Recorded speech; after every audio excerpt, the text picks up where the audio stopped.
mavazi jeupe. Akamwambia nini? Wakastaajabu. Naye akawaambia, msistaajabu, msishangae, mnamtafuta Yesu Nazareti. Mnamtafuta Yesu wa Nazareti aliyesulubiwa, amefufuka.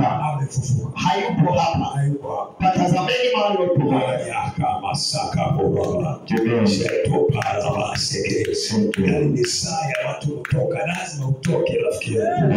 Ukuta wote ukuachie kwa moto. Ukuta wote kwenye akili kuachie kwa moto. Ukuta wote kwenye miguu kuachie kwa moto.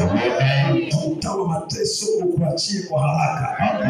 Huyu ni malaika na hapa shuhuda kwamba jamani, mtu alikuwa ndani.